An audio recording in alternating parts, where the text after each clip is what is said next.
Posters. Hey, I did see the thing, but I still wasn't quite going in still. I made the poster, okay? Ah, so you know Oh. it? Yes. What are you You have a poster. No white socks. Yeah. It did. She made him, then she forgot all about it. Let's go there. Do do do do.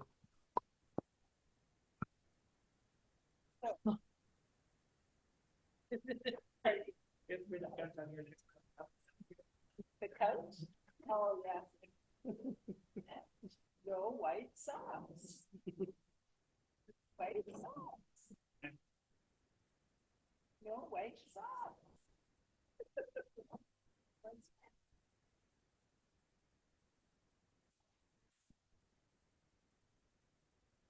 There we go.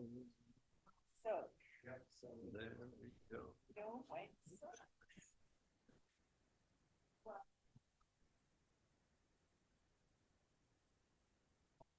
I guess so. Hmm?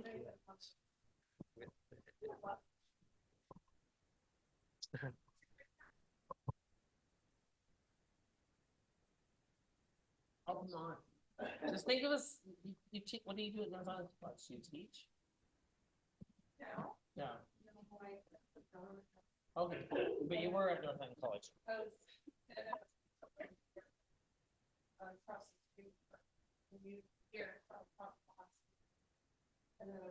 So there you go. Just say that it was like a class. And we're your students.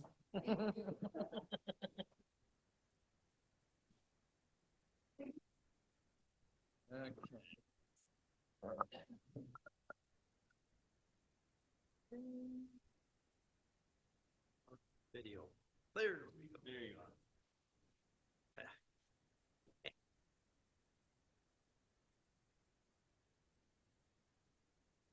Great. 8 minutes to spare.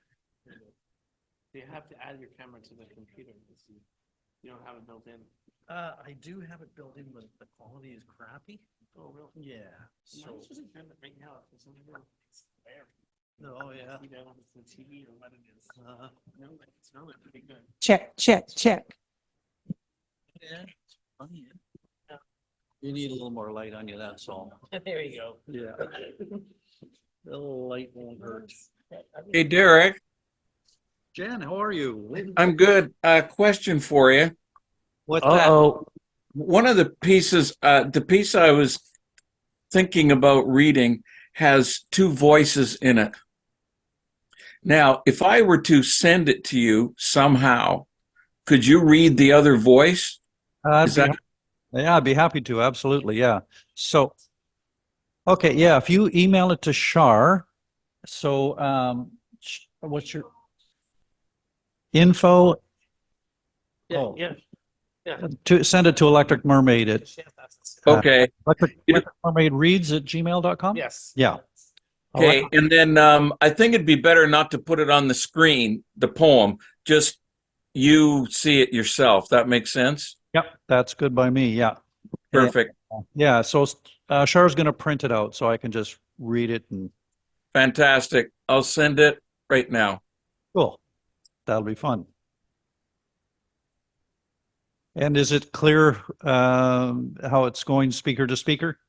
Yes, it is. I mean, the intro, the title, the epigraph I will do, and then there's the voices. One is in italics, left margin, and the other is in normal text, indented off to the right. Okay.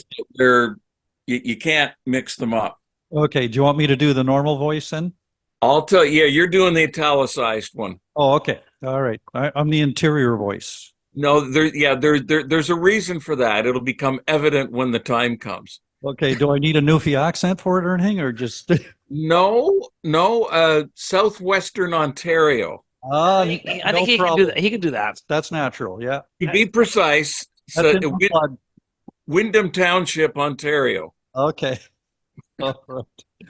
Well, I'm from Middlesex County, so I don't, it might be off a little bit, but Yeah, you can do your best. it'll be close enough, I'm sure. All right. That'll be fun, Jen. I'll send it along. Cool.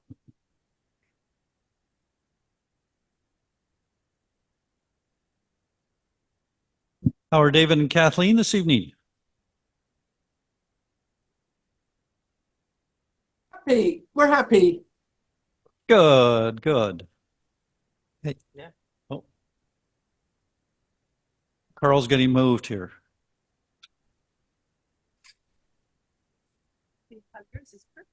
Yeah, yeah.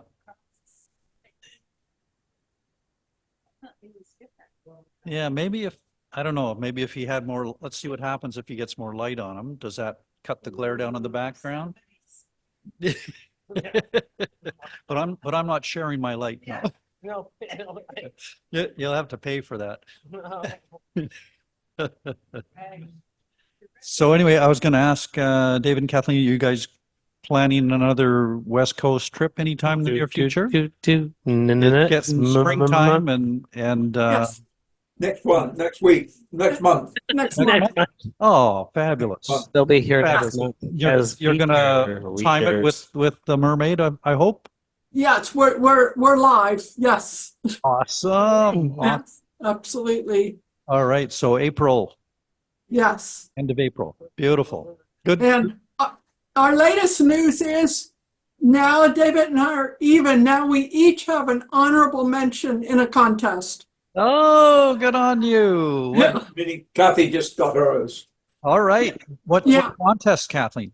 What was it called? David Williamson short fiction.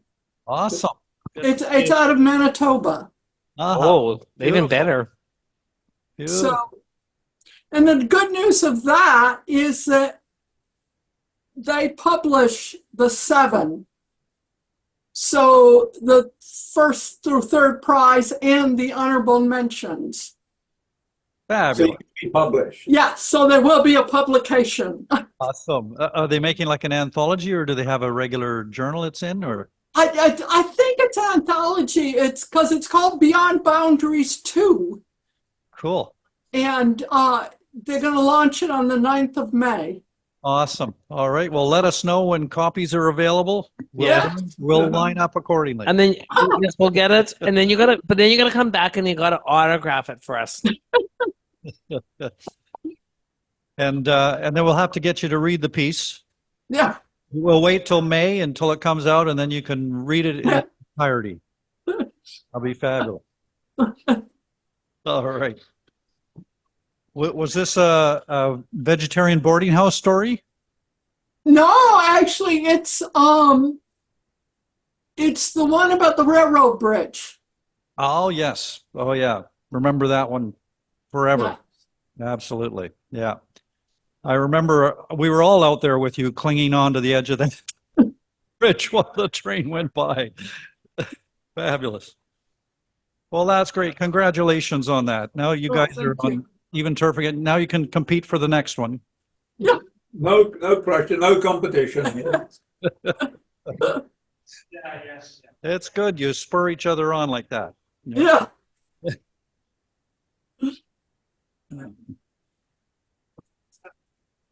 So my good news is I finally moved into my house, sort of. Oh, wow. We're still unpacking. We're amidst the boxes and the sawdust, but it's coming along, and we have an occupancy permit, so that's bonus. How are you dealing with all that space? It's strange, you know. I mean, we're so used to being elbow to elbow in the RV, and now we've got like 2 sinks side by side in the bathroom, and we just feel like it's just too extravagant. It's crazy. But it's kind of a welcome adjustment at the same time. We were definitely ready to let the RV go for a while. You know, if we get frustrated, we'll go back down there just to remind ourselves. Oh, yeah. One of you, anyway. That's right. We actually had carpenter ants show up in the last kind of week when we were in the RV. I don't know. Oh, no. They woke up early and started coming into the RV. So it was like they know we're going. They're ready to take over. So They're like, get out of here. This is our home now. yeah, that's right. We're give it back. So anyway, how are we doing? Oh, 2 minutes to go. We better get primed here. I'm ready. I'm ready. You're ready. Well, just- I did send it Okay. Good. Char will go look. Char will print it out soon. to Electric Mermaid Reads, that box. Okay. Okay. Thank you. I'll let her check it. Let's see how far down in the list you are, Jen. He's number 6. Number 6. Oh, yeah. All right. We got lots of time. It'd be good to have a look at it before I read it cold. I might be a little bit more helpful. Yeah, if you have a chance to read it over. Yeah. There's one name in it in your first line. It's pronounced Seafy. How Sephie. Sephie? Seafy? Seafy. Seafy. Okay. I won't say Everything else should be clear. Okay. I won't say Sephi. I'll say Seafy. Okay. All right. It's been sent. Print it out, Char. Okay. It's ready. She sent. Okay, at 6 o'clock, I'll let you figure out where, can you see where the camera is? Yeah. I'm not muted. I won't mute so that you can. Number 6, but I kind of wanted to have a quick peek at it because I have to read part of it. Yeah, well, I could have showed you. Not very loud, is it? Okay. Let's just start the show. Good. Let's start the show. Press okay at the top. This is being recorded. If so, okay, that might disappear. Maybe not. Oh, no, then I can see me. Okay, we're gonna start the show. Just just letting them know that we're gonna start here. Electric Mermaid MC Derek Hanebury is a Portobello writer of poetry, fiction, and creative nonfiction who taught writing here at North Island College for many years. His new book, Something Else Is All Together, is now out. Thank you very much, Karl, and welcome everybody.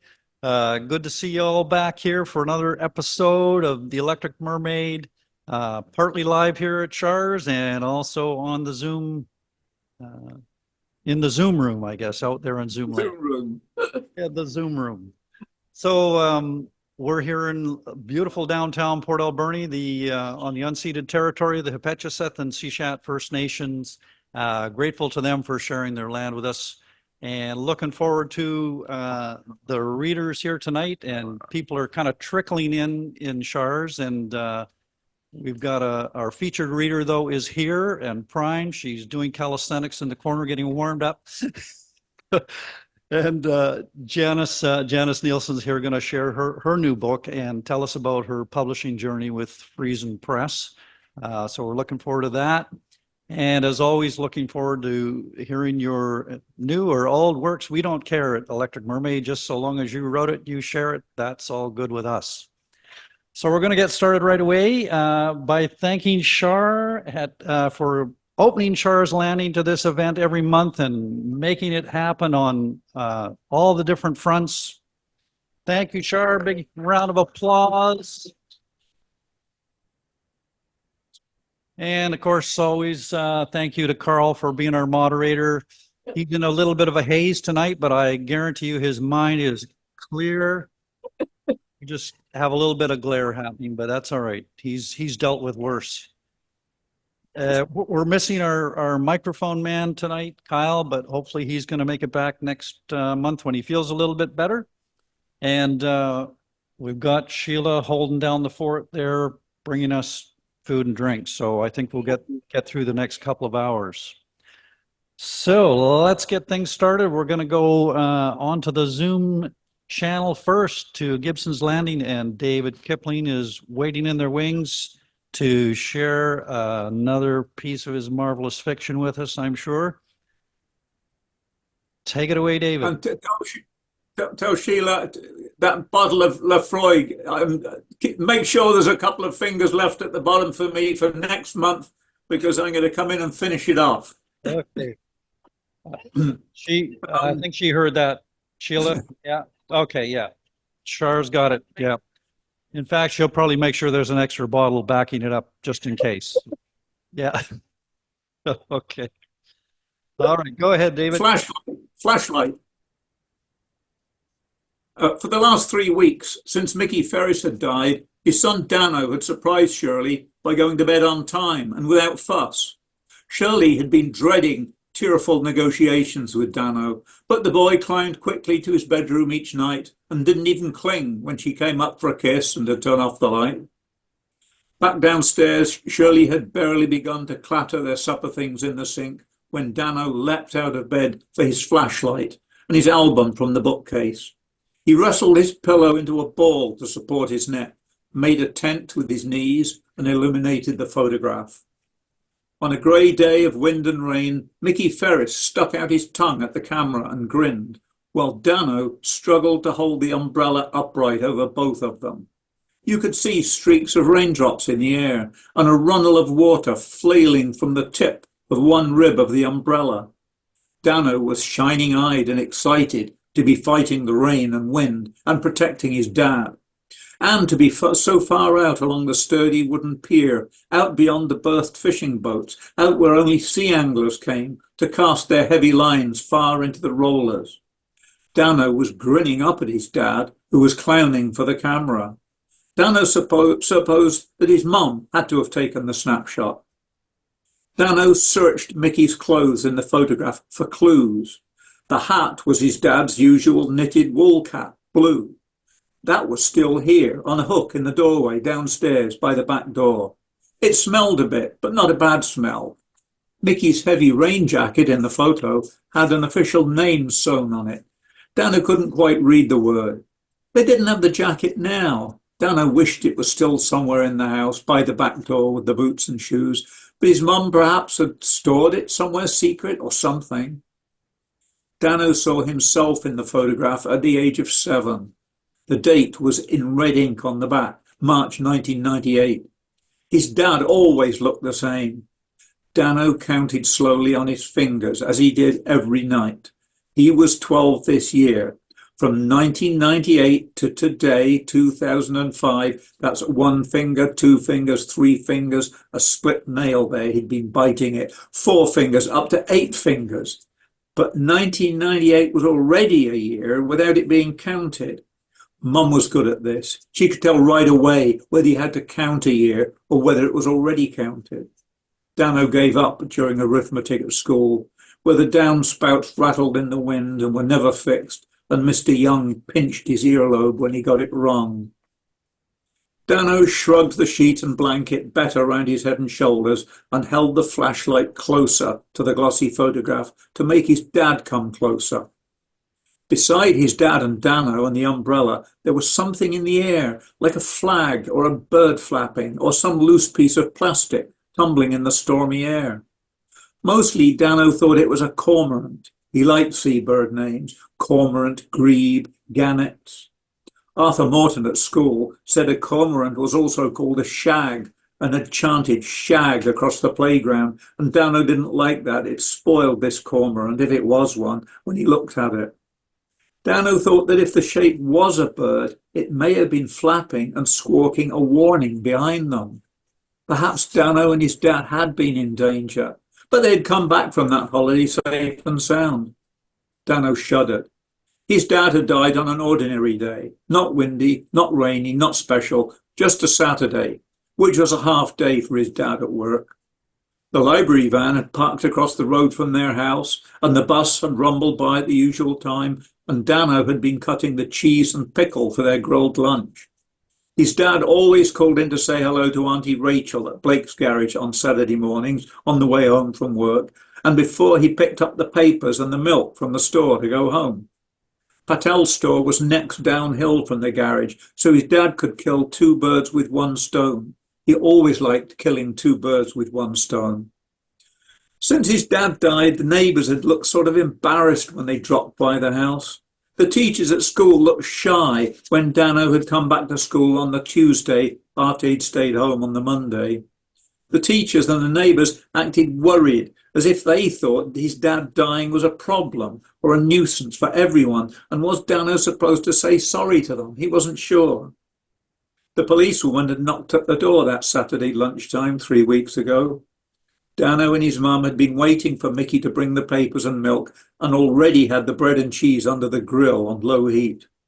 If his dad were to be late, sometimes he couldn't help it with the quarry and everything. They'd turn it off and heat it all up again when he came in. Shirley Ferry said you could do that, but it made it less tasty, so Dano would be allowed to sprinkle some pepper and salt on when his dad came in. But he didn't, and the policewoman had reached out as though Shirley had hurt her wrist or something. Dano couldn't remember the date number, but it was 3 weeks since Mickey Ferris had died. His dad. He had just died. He didn't do anything. There wasn't any danger like in this photograph.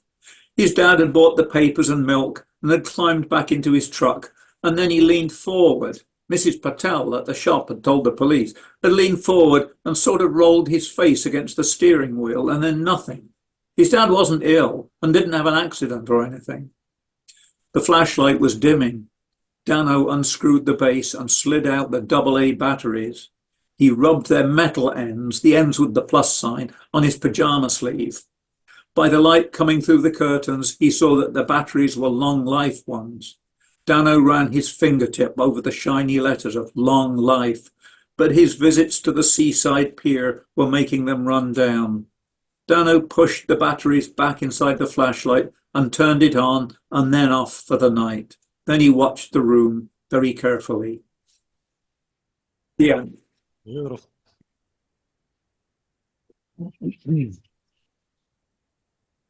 Beautiful story, David. Thank you for sharing that. That internal monologue just fits so perfectly for that. And as always, the specificity in your writing is so good. You know, it's not just written on the back of the photograph. It's in red ink, and the boy noticing the split in his nail, you know, when he's counting, all those little details just make it so real and bring it to life. That was really evocative. Thank you. And Thank you. I don't have anything except specificity. It occurs to me I just do specificity.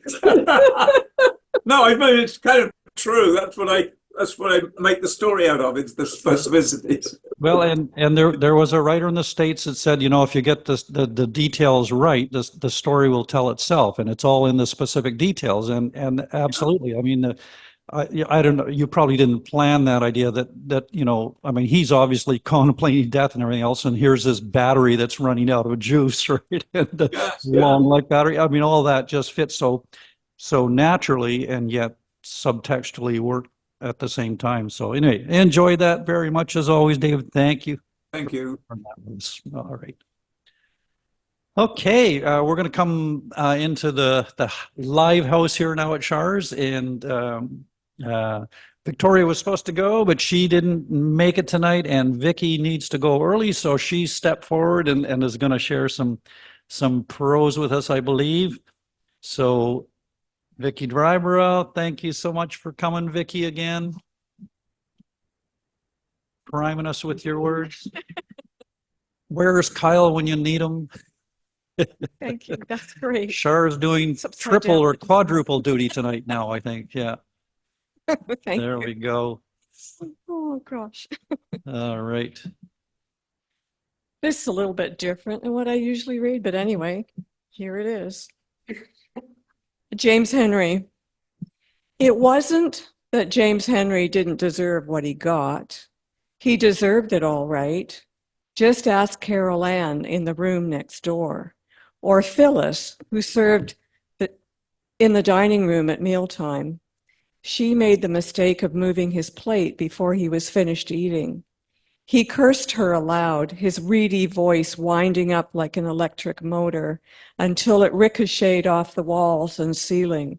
He wished her eating without ever shitting, a barren womb, and sodomy by all of the demons in hell, both simultaneously and one after the other. According to his intake form, there was a long history filled with the names of many women from many places, all victims of his abusive ways.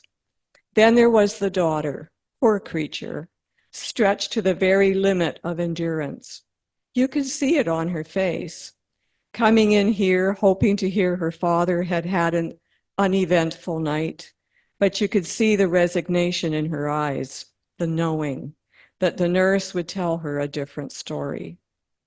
It wasn't that James Henry might change his behavior anytime soon. He would not. He had been this way for more than 20 years, and the meds just made it worse.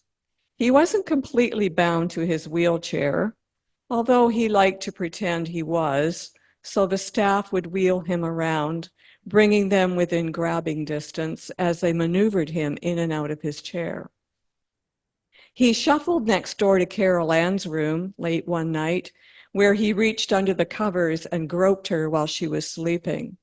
She awoke to his big, gnarly hands on her breast, his craggy face with its yellow coyote eyes under huge dark brows leaning over her.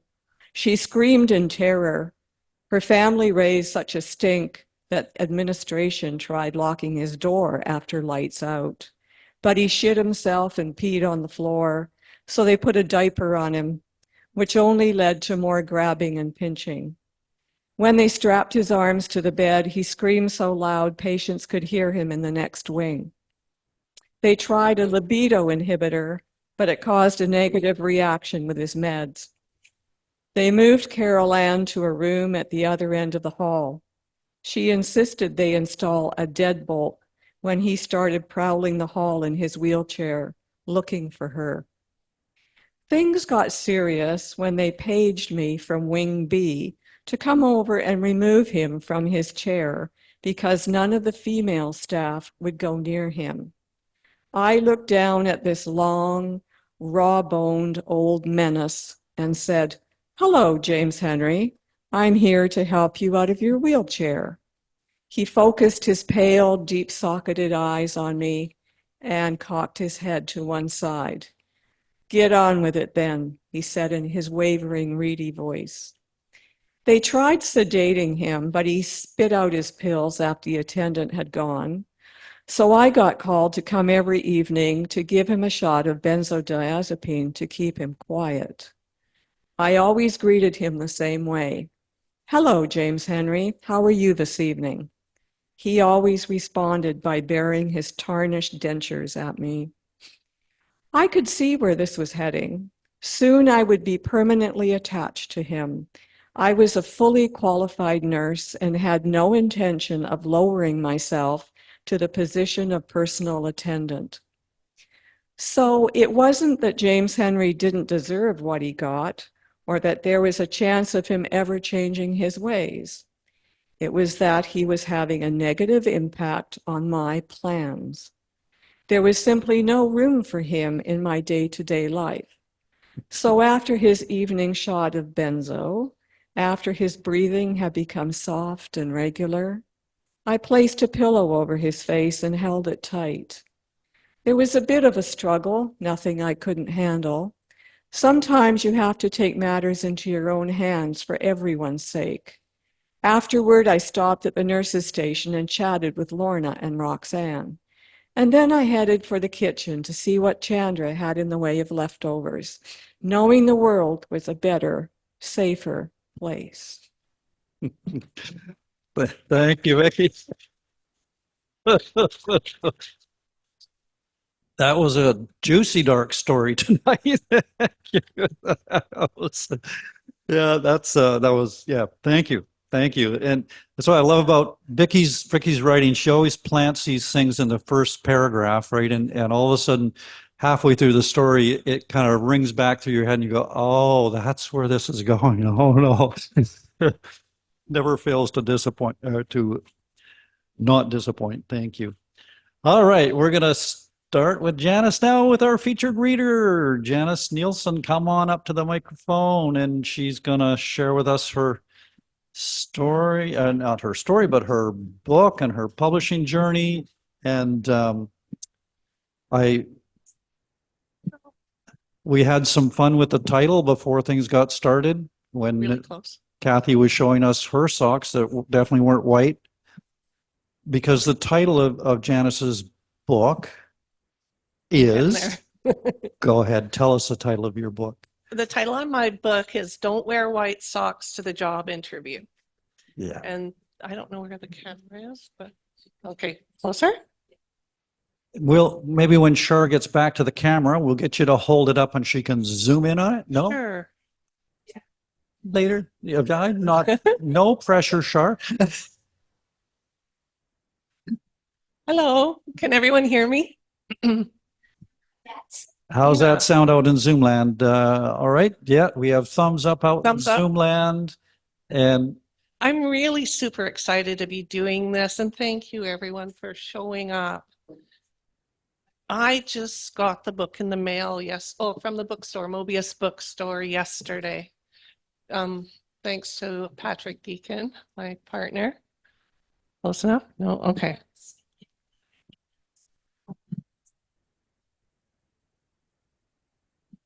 Sure.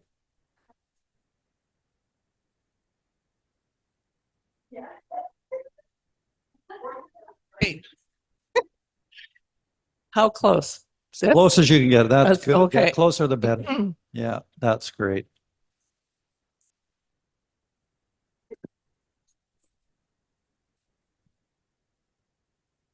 Oh, Perfect. We won't expect you to wander through the audience and shake hands. There we go. That's good. That's good. Yeah, beautiful. so I guess I'm gonna wing it here and look that way, right? And just Sure. talk. Okay. Look at the audience here, wherever you Okay. want to look. There's no right place. Well, I'm pretty excited to be able to talk about this book here tonight because I worked for 20 years serving individuals who were looking for employment, and they're the superheroes in my books. I facilitated workshops and training programs for people who were accessing services to help them find their very first job, come back into the workforce after being away for a while, older workers who wanted to rejoin the workplace. And those training programs, those workshops, those programs, I met so many amazing, brave, wonderful people. And I can truthfully say in the 20 years I worked there, I only met 2 people that didn't want to work. And I respected those people. They had their own reasons. I didn't ask. That was their business, not mine. But people came into those workshops. Sometimes they had no concept of work. Sometimes they just needed someone to believe in them.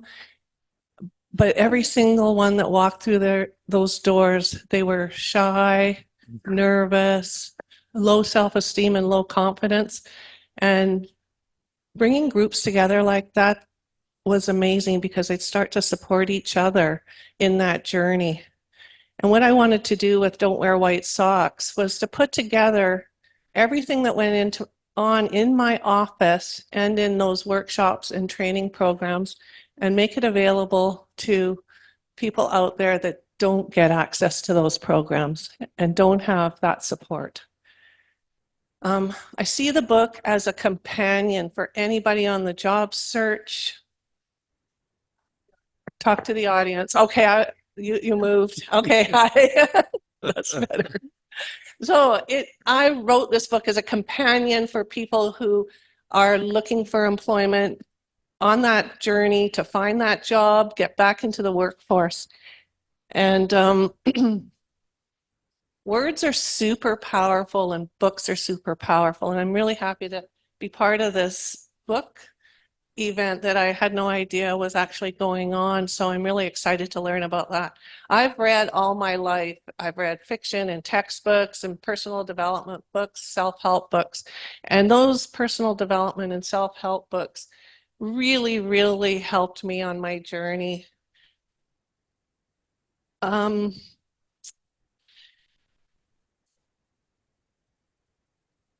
Every single person that I met in those workshops had different needs, and working with people as an individual, listening to them, hearing what they had to say, asking them what they needed instead of just giving them information was a huge piece of how I worked with others. And that's why I have a book now.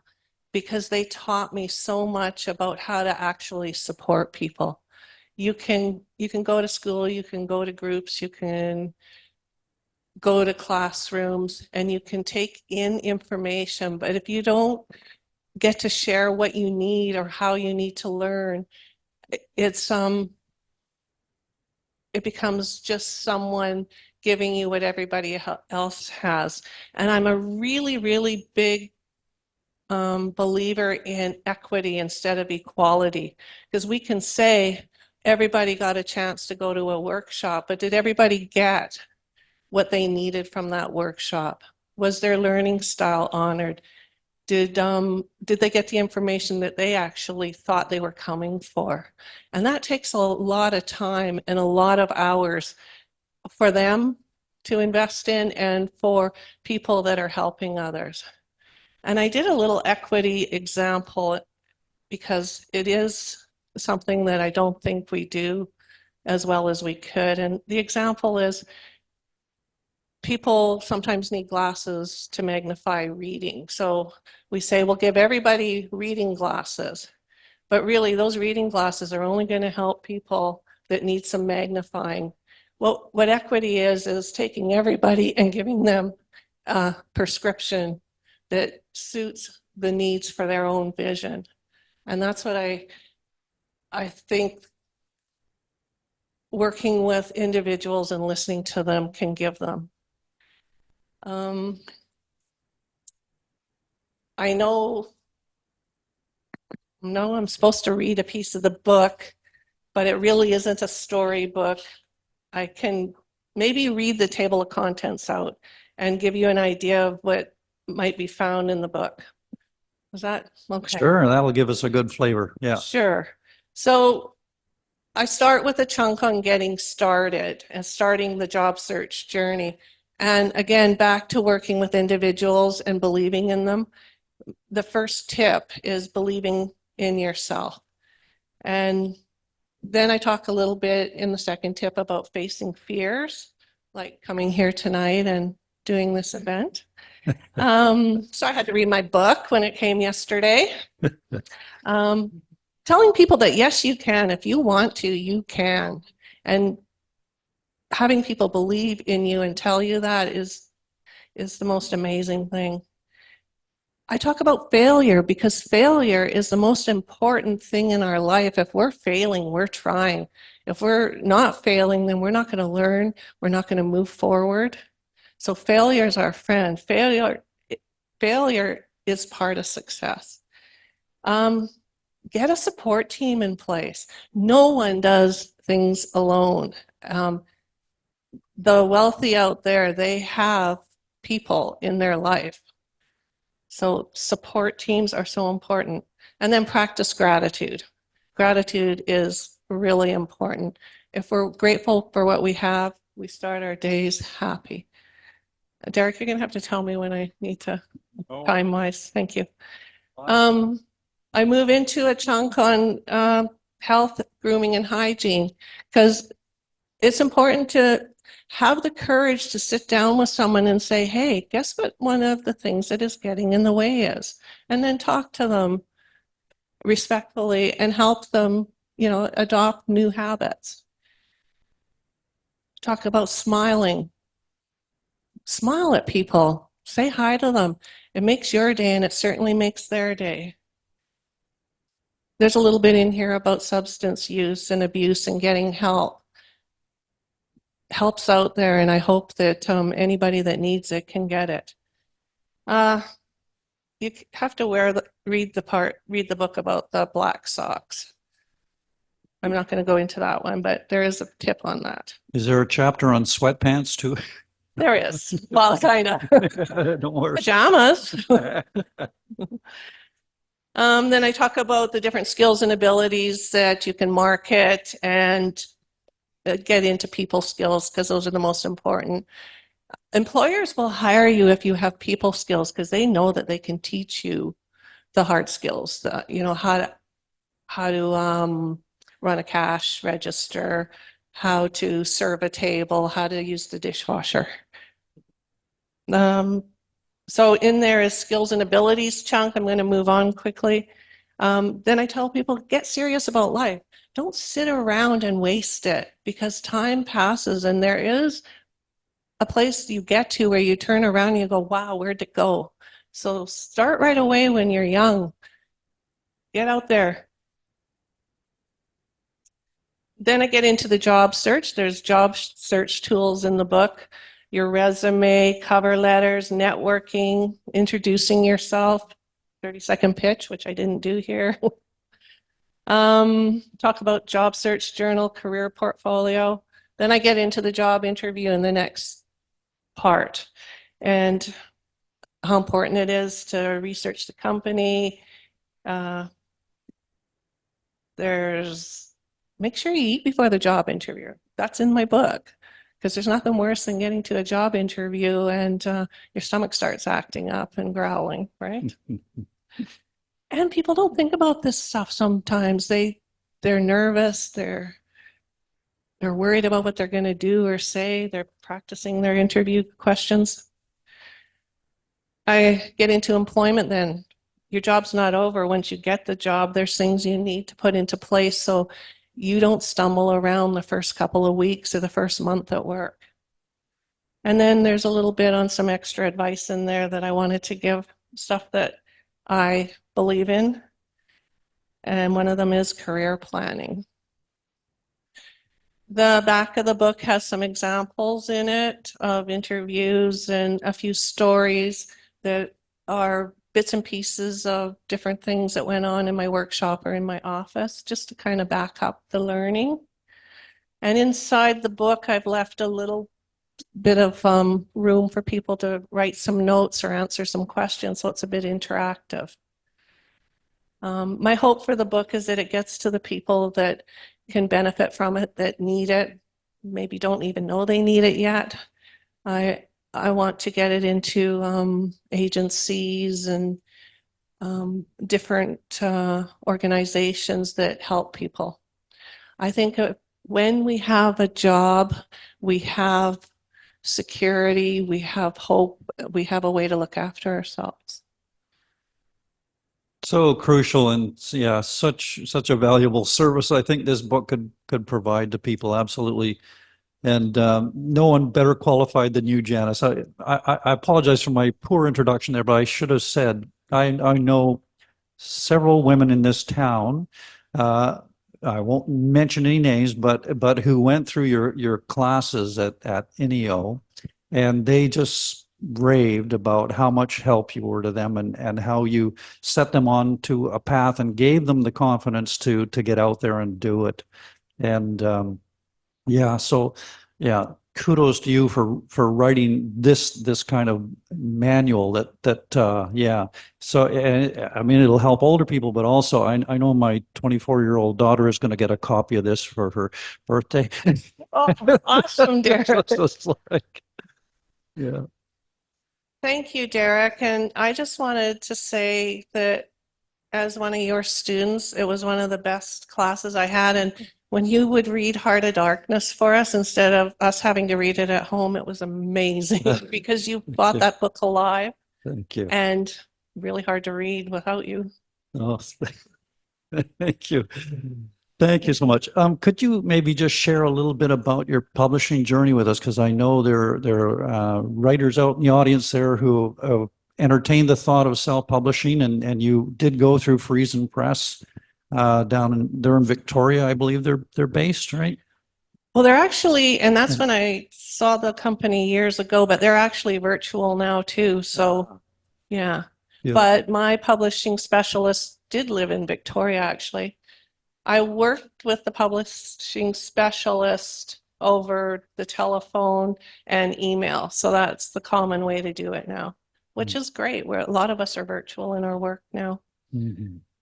And what sort of things did they help you with? And what did they get right into editing the book, or just organizing, or just getting it ready for printing?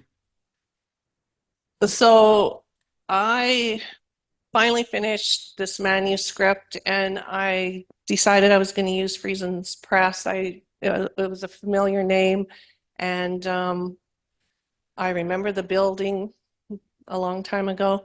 And so I got in touch with someone, and he stayed in touch with me via email as I was exploring who I was going to work with. And then when I committed to Friesen Press, I submitted my manuscript and I paid some money for editorial evaluation, a manuscript evaluation. And that's how you have to start the process. They look at what you have and then they give you an honest evaluation of whether you have something to work with, whether you should go back and work on it some more, whether they'll take you on as a client. Mhm.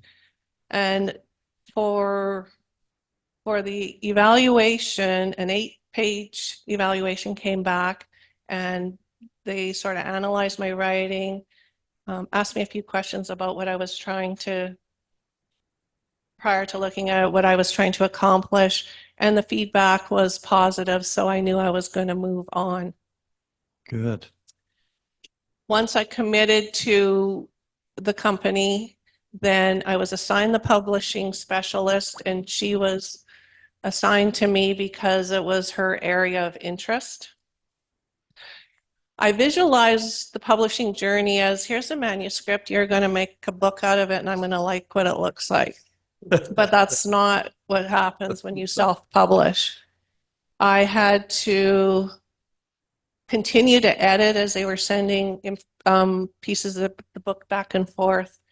I had to choose the name. I had to choose the size, the color, even the page color inside, the font, the layout.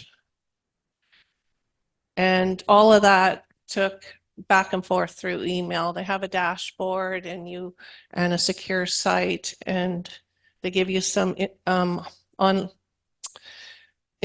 computer tools like Adobe and things like that to work with. No, sorry, go ahead. I just wanted to mention, because I flipped the page in my notes, and the one key thing about this book is I wrote it in plain language, and that's really important. I wanted it accessible to everyone. Mhm. And that was one of my key things. And that was really hard to get across to the first editor because they wanted to fix my writing a bit. And it was like, no, I want it just in plain language. I don't want fancy language or big words.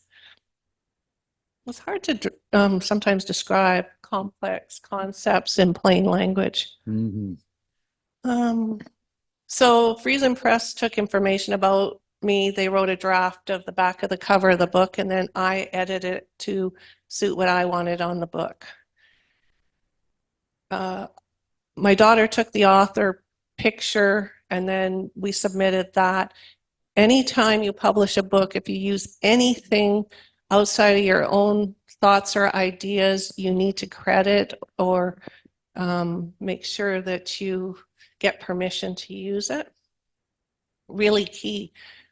In my book, I had some labor laws and this and that, and I just removed all of that and just said, go see your local office or go to your local government. Trying to think of, does anyone have any key questions I could answer? Yeah, we will open it up to questions. Sure. So if anyone has anything, just you can holler out here at Char's or unmute yourself out in Zoom land and speak up. It sounds like it was a really hands-on process with them, and I personally, I would like that they consulted me on all of those things, right? So you have a lot of input all the way along the journey, because I know it's a huge amount of work and many decisions to be made along the way. So and good that you had editorial advice as well. You know, when Amazon first came out and all of a sudden anybody could publish a book and throw it up on Amazon, and so many books flooded the market, and you could tell that, you know, these ones had not had any editorial advice. They were like really rough, raw manuscripts thrown up there. So so how long did the process take altogether? 10 months. 10 months. But I'm a perfectionist, and Yeah. It was like a course. I said, I feel like I'm in book editing school because I knew nothing. And it's like, I have to do that. I have to do that. Yeah. And that was really, I learned a lot. Beautiful. Peter Paul Van Camp, did you have a question there? I see you unmuted. No, I didn't. I've just been. I've learned a lot though, because I published 2 books myself with my own small amount of change, and I know exactly how much work goes into it. The type font, the everything, the selection. Mine were books of poems, so it's a different kettle of fish. But looks like you've done all the work, and you have the book in front of you, so it must be a wonderful thrill to have it come in the mail, and you get to look at it and flip through the pages, and maybe you even had to cut them open with a sharp knife like the old books. Hey, sure. Okay, well, on the Zoom there, Terry, yeah. Okay. So I have a 2-part question. First, what was the most challenging piece of the whole thing, like the writing and publishing, and what was the most rewarding? The most challenging thing about the writing piece was getting past the procrastination of perfection and go, just get it down, Janice. Just get it down on paper, on the computer, and having the confidence that what I was doing was meaningful. I want to give back, and I thought this book was a way of giving back to the people that I worked for all those years that trusted me. Yeah. In the publishing area, the most challenging piece was the book title. Like, how do I attract attention, be serious in a way? There's meaning behind the white socks thing, but I wanted people to walk in the store and go, what the heck? Pick the book up, right? Yeah.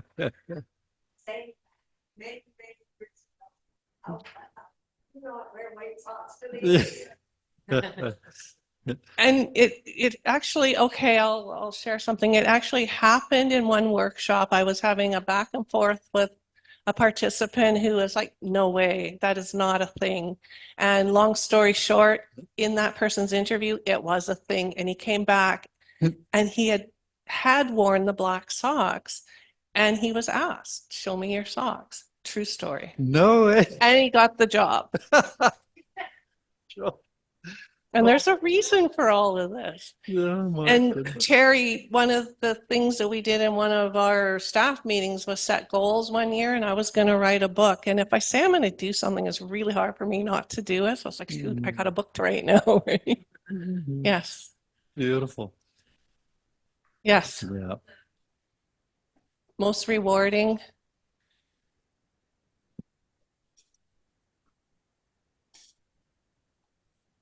Was like getting papers marked and coming back and getting a good mark on them, just like school, right? Yeah. So there was little rewards all the way through. But when I saw this book yesterday, I'm going to lose my notes. I was like, wow, it's a real book. I'm pretty proud of it. You should be. Yeah, Thank you. absolutely. Yeah. Yeah, it's beautiful. Yeah, I think a lot of people don't realize what a labor of love it is to create a book. They think, oh, you just sit down and you just jot down some words and send them off and somebody puts them into book form. Yeah, but I mean, then when you go to self-publishing as well, you add that extra layer of involvement. Although even with some publishers, they have you very involved as well. So yeah, but yeah, having that hard copy in your hand, there's no feeling like it, is it? It's beautiful. That's great. Yeah. And I'm sure knowing that many people down the road are going to be benefiting from this too, and when you start to get feedback from people who read it and come and say, I got a job because of your book, right? Oh, So- that would be so awesome. Yeah, it'll happen. I'm sure it'll happen just by the advice that you shared with us there. Did you have just maybe a couple of paragraphs anywhere you wanted to read out that just give people a flavor of the language and the tone and the tenor in there? It'd be great.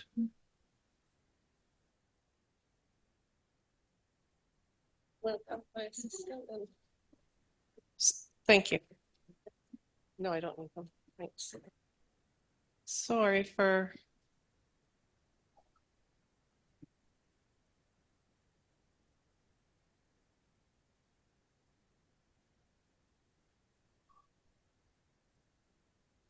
I apologize. I'll do smile. Beautiful. Smile lots. You have a great smile. We can smile anytime we choose. Have you ever thought about how powerful a smile is? Think about people you know who always have a smile on their face. Think about people who don't smile. Which one do you like being around the most? Did you know that you can hear a smile on the phone? It's true. Try it. Answer a call with a smile on your face. It's almost impossible to sound angry, upset, or bored while smiling. Smiling can change a mood. If you put a smile on your face, it becomes hard to stay frustrated or negative. Your brain starts to focus on good feelings. Smiling can change oh, sorry, here we go. Maybe you have perfected your smile for social media selfies. Now it's time to share your smile every chance you get. Spread it around to others. Smile at people who you don't know. You will be happily surprised when you get that smile back. A well-timed smile might save a life. Think of the person walking down the sidewalk, head down, looking sad. They look up at you and you smile at them. Your smile might be the message they were looking for, a sign that they matter and that life can and will get better. Beautiful. Beautiful. Thank you. And then I'd be walking with a client and go, smile. And they had to smile when they walked in to greet me in the mornings and in the workshops. And honestly, everybody, they were so amazing. They just took the feedback and stuff and really embraced it and worked with it. Beautiful. And again, I can't thank every client that I worked with or participant that I worked with for their trust and all their knowledge and wisdom that they taught me. Beautiful. And my past employer is here, and I want to thank you too for the 20 years to be able to work with people and support them. Most welcome. All right. Thank you. Thank you. And I think we have time for one more question. I think Kathleen had a question there out in Zoom land. Zoom. So, I want to say fantastic title. And I really liked what you were saying about how you really tried to see what the people in the room needed and how to sort of curtail or make the message center on them and what they needed. And I think, and then when I heard you read from your book, I thought, oh my gosh, she's managed to put that in a book. And that's fantastic. And I have to say, my experience, because I worked for 30 years at BCIT, in which we're all about people getting work. And my experience is a lot of the stuff out there sounds like it's written for CEOs, for other CEOs. And you think, my gosh, do they know who wants a job out there and what the jobs are? So I think what you've done is fantastic. Beautiful. Thank you. Yeah, thank you. And I super appreciated you when I walked in. That was awesome. I really did. I hope I meet you one day. You're She's really going to be here. fun. She's going to be here next month, so you can Okay, come well, up I'll in the try. Electric Mermaid. Okay. Kathleen was showing off her socks to her when she came in. You're amazing, Kathleen. All right. Well, thank you so much, Janice, for coming and sharing all that with us. And so the books are in Mobius now. No, No? they have to be ordered. They have to be ordered. Okay. So only a couple individually, yeah. Okay. I'm not quite sure what's going on in Canada yet. I have to do some marketing. Uh-huh. This is so interesting. The book launches the next couple days I get a phone call to come here to fill in. And then I'm doing this, and then I'm like, oh no, I don't even have a book. And then I haven't even marketed it yet. But I really appreciate this opportunity. Thank you all for this. And thank you, everybody. All right. I have a question actually. Oh, sure. More questions. So I heard a thing on CBC, and there's an expert talking about something like a health checkup, but it's a career checkup. Have you ever heard that before? No. Yeah. So it's like it'd be like someone like me who's been in a job for a while, and then I had talked to someone like you in the career field, Right. and they'd be checked to see how I'm doing, and like, oh, like it's very different from I've done a lot of workshops on employee, and a lot of them I find just about people who don't have work. But what about people who have work who want to change? That's what I'm wondering. Mm-hmm. So That's wonderful. Yeah, that's their next book. Yeah, because Career that's the thing. checkup. For some people, they're in a job they might not like it, or they need to change for different reasons, right? So maybe they want to move their family. So there are a lot of reasons. Yeah. You're absolutely right. In this book, am I running out of time? Oh, go for it. It's okay. I talk about, once you get that job, maybe it's not the right job for you, or maybe it's time to leave the job. Don't quit till you find something else, but always look for what makes you happy and challenges you, and change is great, right? Mhm. Yeah. And I think so many people, stick with jobs that they don't really enjoy just because they're afraid of making the change and, being insecure for a little while. And so sometimes they just need that little push. So, I think that's book number 2. Yeah, it's the sequel. Thank you. All right. Sorry, Derek. Go ahead, Pat. Would you talk a bit about how quickly the scam artists were on you after your book was announced? Yes, believe it or not, some big national network wants me on their talk show in the United States. And that was like, the book launched on Friday, Saturday morning. I had phone calls and emails. So then I'm emailing Friesen Press going, what's going on? You didn't tell me this was going to happen. They go, oh yeah. And of course I knew it was a scam, but it was really interesting. Well, yeah. Yeah, the scams are permeating everything these days. Oh, we got one more question in the back there. Put your book on Amazon, make sure that somebody doesn't clone your profile and start getting the proceeds. So for those out in Zoomland who might not have been able to hear that, a member of the audience is giving the caution not, or to be careful that no one clones your profile on Amazon and then starts to get the proceeds from your book when you publish on there. So that's a new one on me. Good to know. Thank you.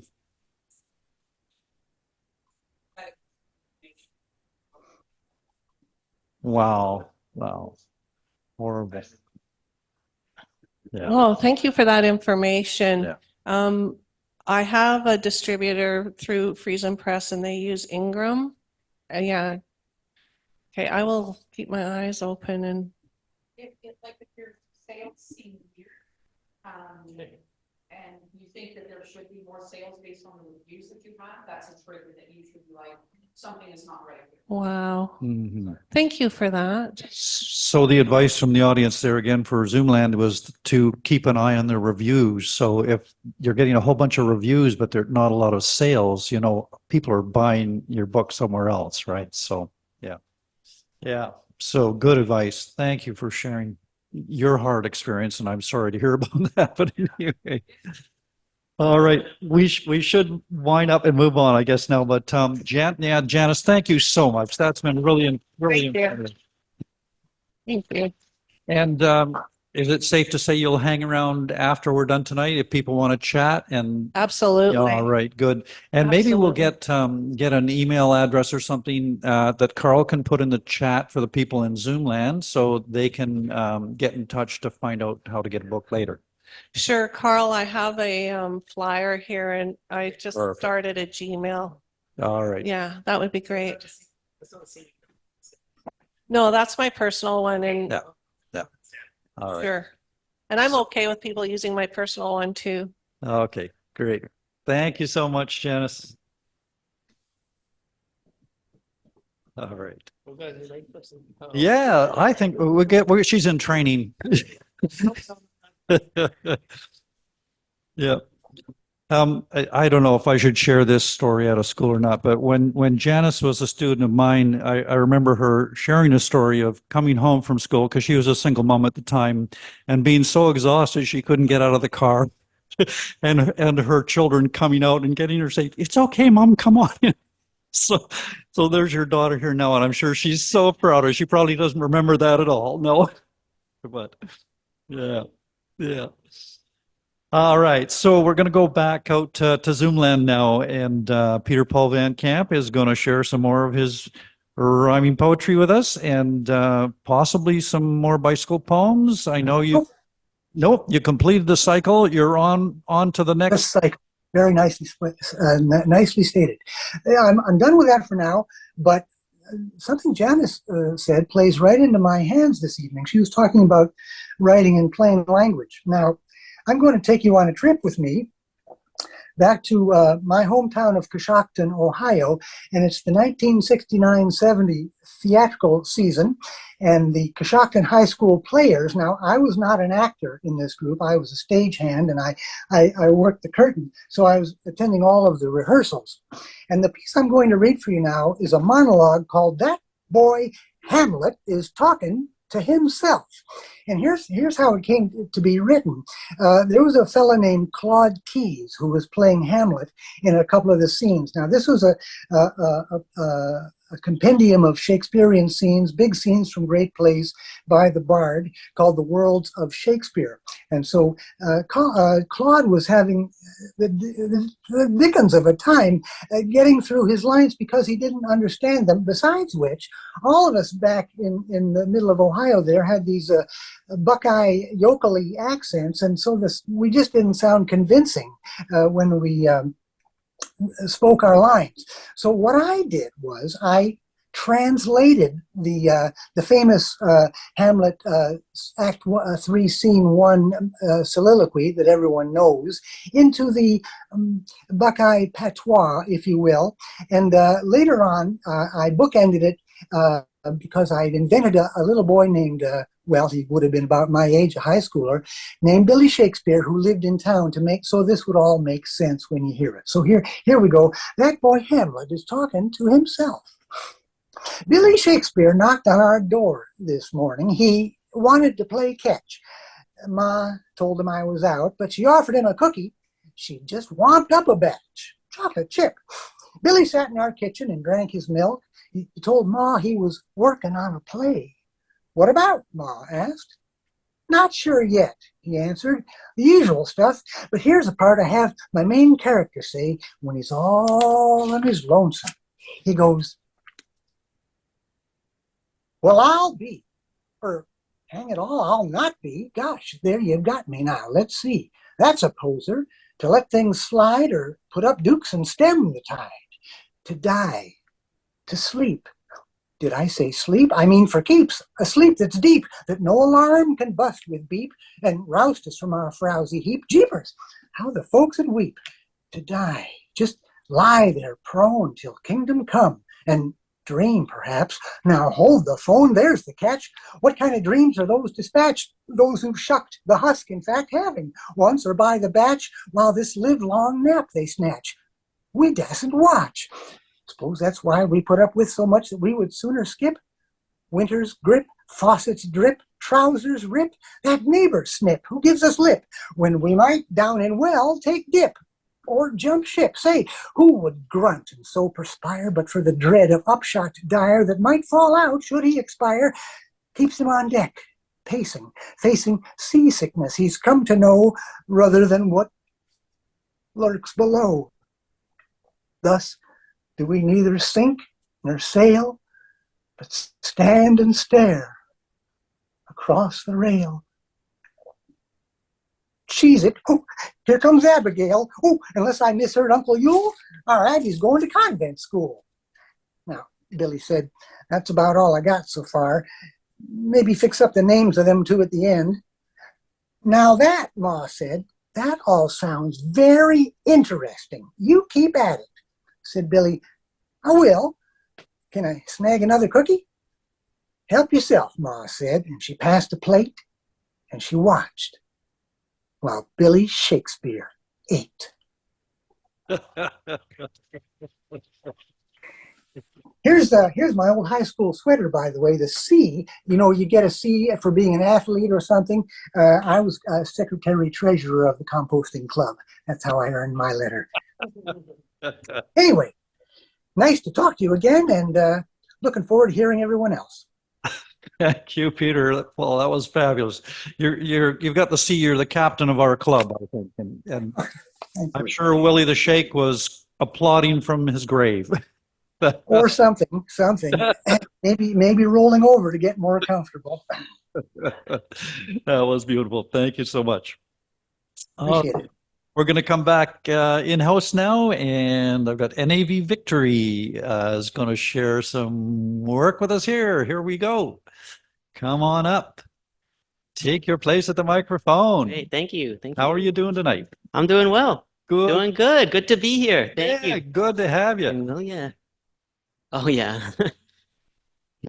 No. Sure. Yeah. Yeah, I'm sure it will. Yeah, I just kind of moved to town. And yeah, it was really nice to discover this place. This is a beautiful venue, a beautiful spot. So I'm super grateful to be here today. And I just have a couple of short poems to share, if that's all right. Beautiful. Yeah. Yeah, of course.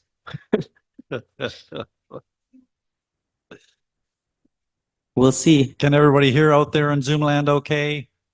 Can you hear through the microphone? This microphone here. Thumbs up. Yes. Wow, excellent. Well, here we are present then. All of us here. Good. This first poem is called Ever Present, the Ever Flow. A minuscule moment steps forward over what was built before. This time yields foundation for what is next. Inconceivable the grandeur within the bounds each second borders. Great we are for being.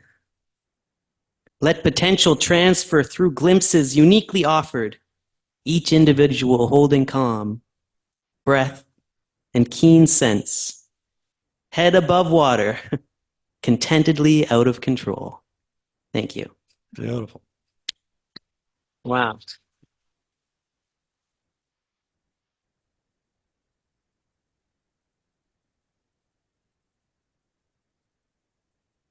Mm-hmm. Another perhaps. Okay. Yeah. Wrestle with the mind. First thing off the AM, dark clouds billow when the sun comes in. Hatred like a dog bark, sharp in the eardrum, kicking off the heaven, seeping where I sleep from. Start that meditation early with that mocha coffee swirly, breathing in the vapor while I'm smoothing out the paper, bouncing this feeling off the ceiling, letting the hurting guide the healing. It's not a measure of my worth. Every struggle valid while we plod around this earth. Thank you. Beautiful.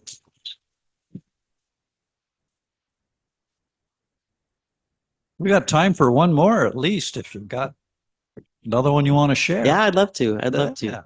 beautiful. Yeah. So those were both written in the Valley, which is kind of nice. And this is a little bit older. This one is called Journey is Transient.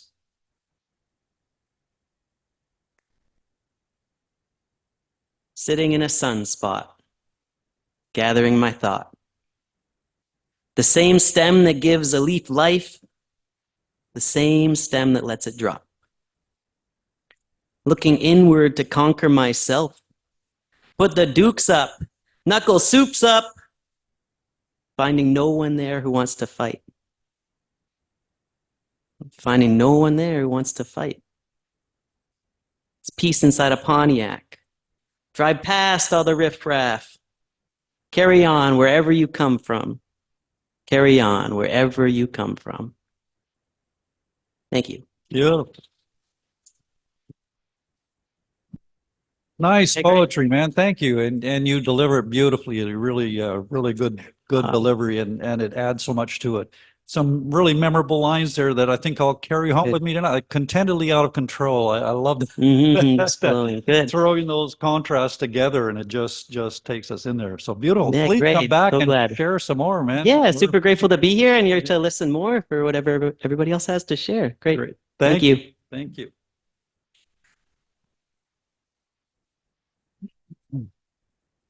All right, we're going to zoom out to London, Ontario now, and Jennifer's waiting in the wings there with some poetry to share, and I'm going to help her out on one of them anyway. I'm not sure how many you've got lined up there, Jen. Yeah, probably just this one. By the time we're done, it will have, occupied a chunk. This one is a little bit different. It's I still classify it as a poem. My mother got sorting, and when Mom sorts, Jennifer sorts, because inevitably I get handed stuff.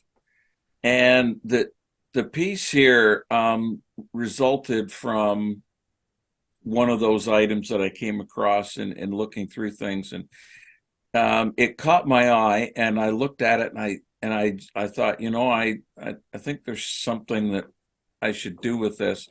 So you'll see, I think, what I've done, and I think you'll see as Derek and I go along how this works, and I can say maybe another word or two after we're finished. There's two distinct voices in here. Derek is one, and I am the other. The title of the piece is called Postcard Home, February 14th, 1917. And it's dedicated to Frank Hill, who was a cousin of my maternal great-grandmother, Josepha Mason. Okay, Derek, take it away.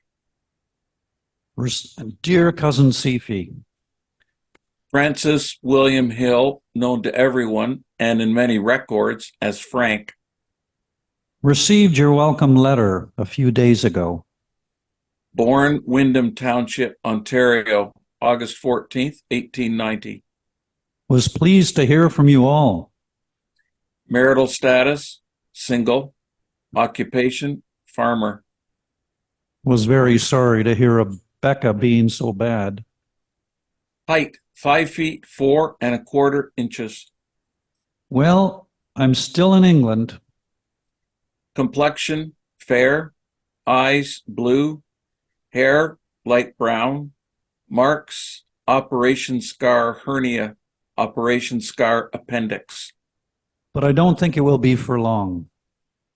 Service number 797515. Rank, private. Would like to write you a letter. Next of kin, Esther Amelia Hill, mother. But can't get the time just now to do it. April 4th, 1917, arrived in France and joined the 123rd Canadian Pioneer Battalion. It keeps me busy answering letters and cards when I get a little time. May 18th, 1917, transferred to the 29th Battalion, 6th Canadian Infantry Brigade, 2nd Canadian Division. We're working longer days now. Fought at the Battle of Hill 70, which between August 15th and 25th, 1917, pitted the Canadian Corps against divisions of the 6th German Army near Lens, France. I am well. Hope you're all the same. With his division and the 4th Canadian, assaulted and captured Hill 70 itself and repelled 21 German counterattacks. Tell Eliza I will write to her again. The fighting was brutal, even by the standards of the time. Glad to hear that Bob isn't getting thin. Went on the attack again on August 21st in the assault against the town of Lens. Goodbye from Frank. August 21st, 1917, killed in action, age 27. Frank's body was never found, and consequently, you will find his name engraved on the Canadian Vimy Memorial, along with more than 11,000 others from that war whose mortal remains were similarly lost forever. Rest in peace, Frank. Beautiful. Thank you. So what I did was the part that Derek read, as you probably guessed, that's the actual postcard, word for word. And what I did is I pulled it apart into pieces, and then a little online research, and it's amazing what you can turn up. It's so different than it was, a few decades ago. His full service record is out there, and so I took things and arranged it, and Beautiful. pieced it together. What a unique way of, it's storytelling and character description, and yeah, he just comes to life by the end of the poem. Cool. Very cool. How did you come up with that idea, Jen? Well, I was this postcard was there. I was looking at it, and I thought, boy, this is interesting. And I wasn't 100% sure who he was, so I had to ask Mom, and she's 89, but there's a whole lot of things she remembers, and so she knew enough about who he was and everything. And I don't know. I just the idea just came to me that this is what I should do. I've done things similar to this where I pulled pieces of text out of, well, I did F. Scott Fitzgerald one time, and stuck things in between. So literary collage or intersection. Yeah, very cool. Very cool. Awesome. Thank you for sharing that, and pleasure to be a part of it. Thank you. You're welcome. Thanks for helping, Derek. All right.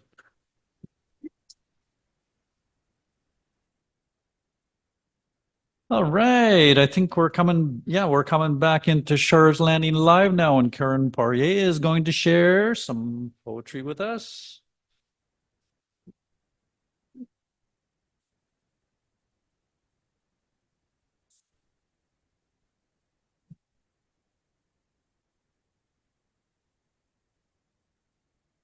I think so. Can you hear me? Okay. Oh, that sounds good. Last winter, my husband and I were very fortunate. We had a winter holiday with my oldest son and his family. And part of that family was my great granddaughter. And so the poem is addressed to her. Darling Ollie, on sand mixed with grass we walk. Footprints trail past sighing seas. Windy waves wash white sand, red rocks, black shale and coconut shells. Like us, layer upon layers, flow, unite, converge. At ocean's brim we play, a patch of blue edged with lace. Scented sunscreen, sunny sounds, akikiki, dainty birds sing. We build sandy castles and watch them disappear. The ocean, her gestating motion, slap, collide, swell. Her briny breath blows through the hole in the rocks as if trying to speak. Can you hear her? One word, aloha. You and I watch the turtles asleep on the beach. Chicken families peck at invisible bugs. Tangerine koi swarm. Olive green geckos quietly throb. Orchids and cacao trees born from hot lava and cool showers. I will remember your baby giggles greeting each morning, your tiny hands clapping to the hula and drums. And in those hands, the world will be yours, while I, the stranger in the mirror, collect moments, reflect, rest. Thank you. Thank you. Thank you. That really captured a moment, well, more than a moment, but yeah, we have those moments as we get older, right, where we look at things in a slightly different way and we just want to enjoy just that moment of perfection, right, with grandchildren. Beautiful. Awesome. Thank you, Karen. All right. And now we're going to just zoom on over to Germany in the middle of the night. And Lesli Omohundro-Bronczkowski is with us again. Good to see you, Lesli. How are you doing? I'm fine, but you know what happened? You're on daylight saving time and we're not. Oh, no. And you know, I got up at 2 o'clock in the morning and thought I had all the time in the world. And then I said, okay, let me turn on and see who's there. And I said, oh my God, you're an hour off, or we're an hour off. So we start daylight saving time on Easter Sunday. Ah, okay. Then I'll be back on schedule. Oh. And before I start, one other thing I wanted to say, Janice Nielsen, there are two different spellings of her name. And Karl has written N-I-L-E, and on the poster it's N-I-E-L. So that might be for her email. Thank might you have to get, for pointing that out. sure. Yeah. Carl's doing it in low light here, so he had a typo. Good you caught that. Absolutely. Thank you, Lesli. Okay, and today I'm just going to read one of my sort of like memories. This is just one memory, sort of like taken just out of wherever. But I thought I would read this one. Right. Sickness and death are not something that are discussed in her home, so she doesn't know that anything is wrong with her. She doesn't know that her lips turning blue in the ocean is one of the signs. She just knows that the time comes when she has to get out of the water, even though her sister and brother don't. She enjoys the time she has alone on the sand, that she can kick it up with her feet without worrying that someone will get it in their eyes and run off to tell their mother. Alone on the beach, she can walk for what she believes to be miles up to the private sign, the sign that she must not cross under any circumstances. She thinks it's funny to have a private sign stuck in the sand in what her father calls the middle of nowhere. He says the trick is to get in the water where there is no sign that you can't cross.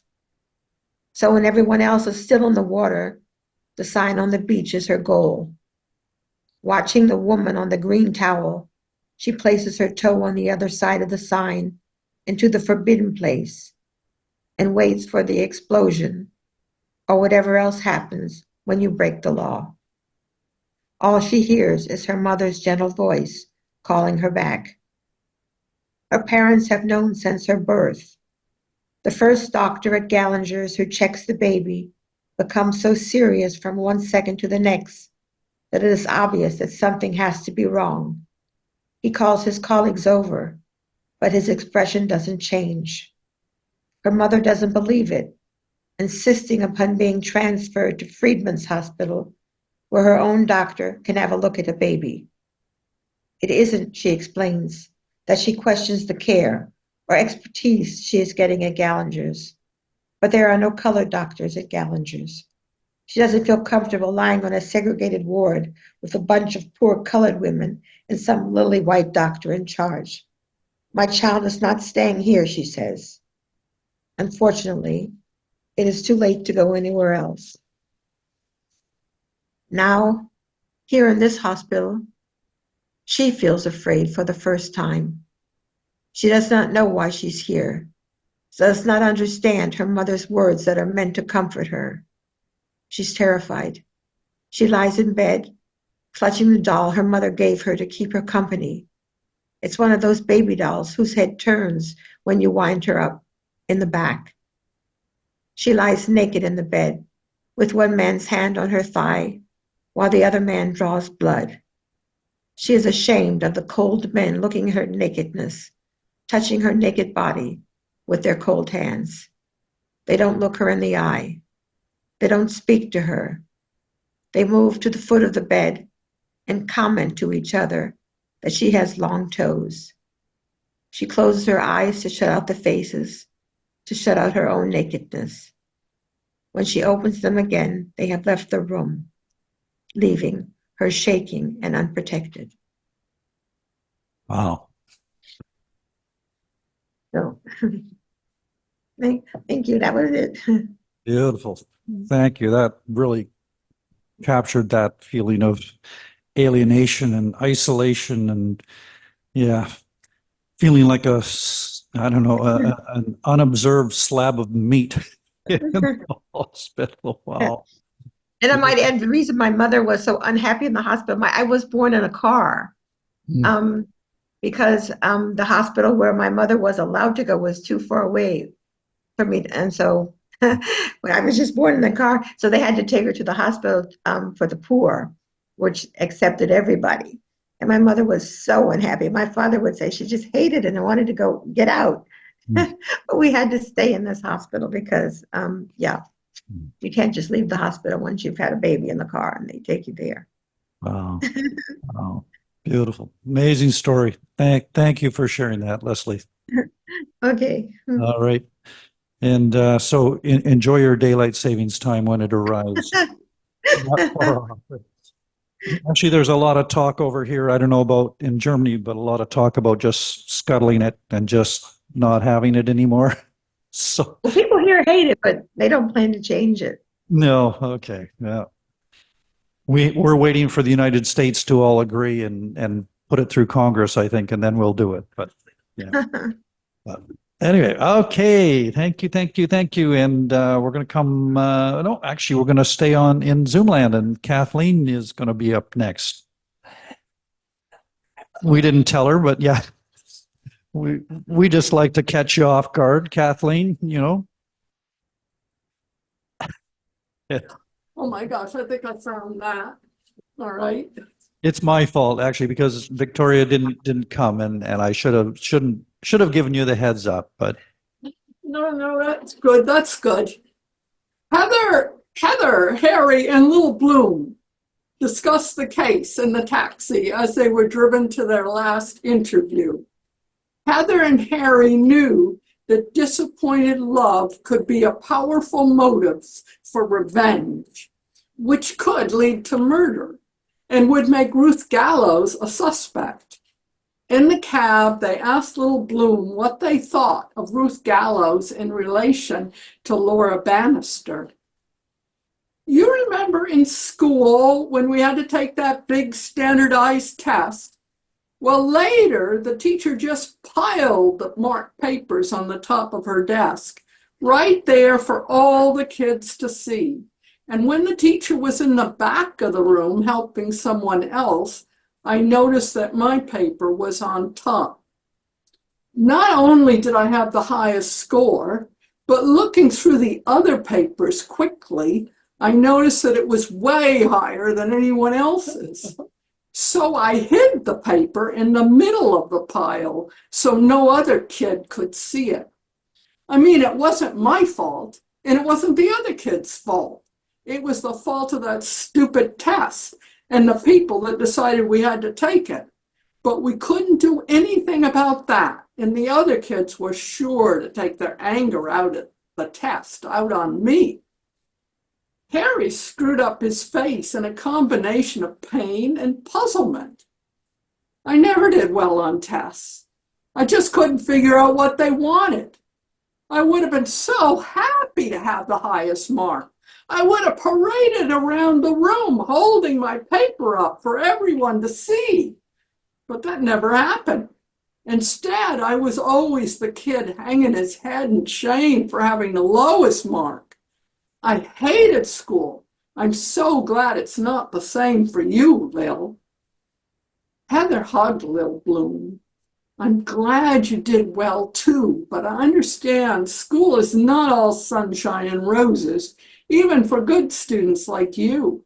I think you're saying that people often fight back by striking out at what's nearest to them instead of at the real cause of their troubles. That said, they all agreed to keep Laura Bannister and Ruth Gallows on their list of suspects. The plumber, Victor Torres, remained a long shot. Heather, Harry, and Lil Bloom decided to tackle their last interview together. that of the older lady who McSweeney claimed had ordered flowers to be sent to the plumber.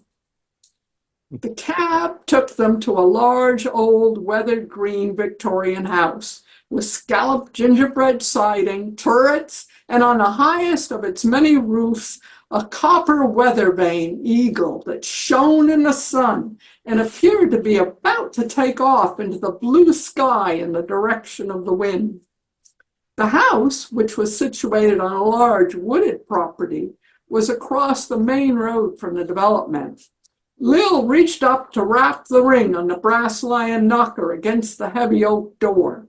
Dallow Moore appeared almost immediately. Heather spoke first. Miss Moore, we're with the Blossom Bloom and Lil Bloom Detective Agency.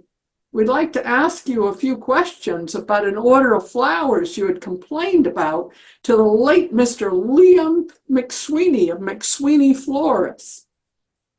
Dallow Moore not only invited them in, but served tea, chai if they preferred, at a round pedestal table in the turret alcove. She even had a glass of milk for Lil and a plate of cashew fudge for all, which made Lil especially happy. As I told Mr. Torres when he telephoned, I never had flowers sent to him. Myself, I received a bouquet of bilberry and yellow carnations, but I don't know any Ruth Gallows. That's the person, as Mr. McSweeney said, had ordered them for me. I found this whole flower business to be extremely unpleasant. As she said this, Dallow, who looked to Heather to be about 75 years old, to Harry to be 85, and to Lil to be about 100 years old, crossed both her hands over her chest. Heather looked up in some alarm. Harry jumped to his feet, and Lil froze, even though a piece of fudge was only halfway to their mouth. Oh, please do not be alarmed. I'm annoyed at this business, but I'm not letting it kill me. I was just about to go out for a jog when I heard the knocker. Then I have an important meeting with the Yama Housing Cooperative. I'm donating my land, all except the footprint of this house, to the cooperative. So please don't stereotype me as a weak little old lady of neither use nor ornament, as they say. Please forgive her ageism, Miss Moore, Heather was quick to reply. We'd love to hear more about your housing cooperative. How does it work? And that's the end of 5 minutes. We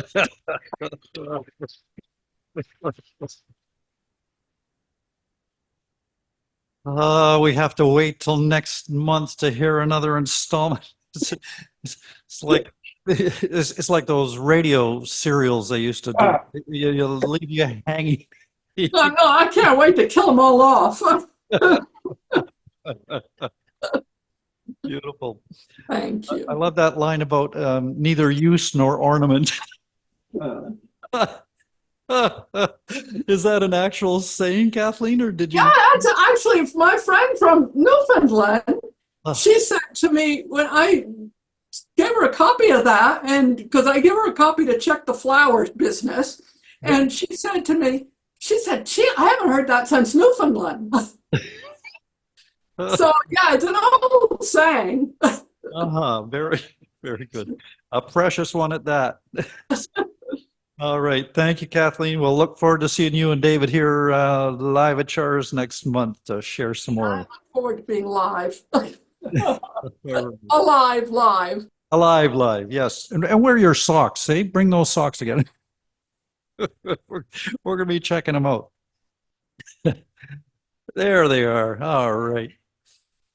Okay, we're coming back to live at Char's here, and Joe Lunchbucket, aka Bob Franco. Oh, he's gone to the bathroom. Okay, we're gonna wait. You know what we'll do? We'll just jump the queue. We have S.C. Saunders is here. Yeah, we'll get you to jump in and give Bob a chance to get back.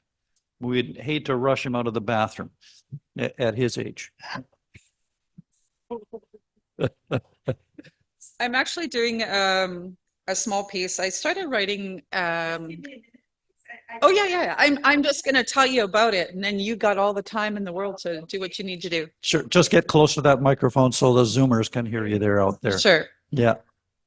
Can everybody hear out there in Zoomland? Just speak a little bit there. Hello. Hello, hello, hello, hello. Hi. Yeah, we have a thumbs up from Kathleen. Yes. Yeah, sorry. I'm half deaf and I'm not paying attention, so sorry about that. I get really nervous. This is probably my third or fourth time reading here. Uh-huh. But I chose to, in my journey of self-discovery, when I started talking about being here at Char's Landing, I wanted to do writing as something that was solely for me. And that led me to start talking about some of the things that went on in my past and what made me me. So I read from a novel of mine called Our Last Christmas. I skip by a row of windows, enjoying the sun until I see my reflection and halt. I'm not the type of child to ever look in the mirror. Summer has turned my mouse brown hair into a platinum color that supermodels and pop stars strive for in the salon. My skin has turned a luminous golden brown and the sun has sprinkled freckles across my nose. The transformation seems impossible, even inhuman. I pinch myself to confirm it's me, then shrug and carry on. For the first time, I felt a deep sense of loss. The end of summer meant that I would no longer enjoy the shimmering surface and Michael-spangled depths of Mara Lake.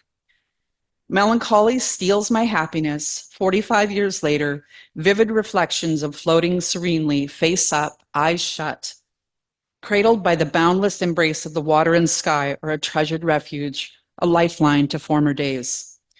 Within my memory, my grandmother, a loving woman with a timeless face, lives. She smells like Noxema, sunshine, and peanut butter cookies. She, my grandfather, and their son are accompanying me through the Kelowna airport. The entire time I've been there, Corey and I have been fighting. I cry because I cannot bear to leave. I'd go back if I had a time machine, but I'm too far removed from that time and place. They're all gone now, even the youngest son. The flight attendant assigned to minors arrives and takes my hand. Her infectious smile escorts me through the flexible passenger boarding bridge to the front of the aircraft, where I join the other young passengers, who seem less anxious. Settled in the row, I desperately search for the last glimpse of my extended family before they vanish. Another brave soul's gaze is similarly glued to the window, except his face is lit with wonder as we lift off, speeding into the blue.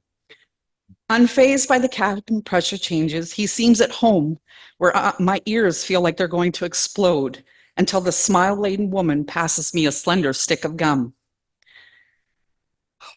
Sorry, so nervous.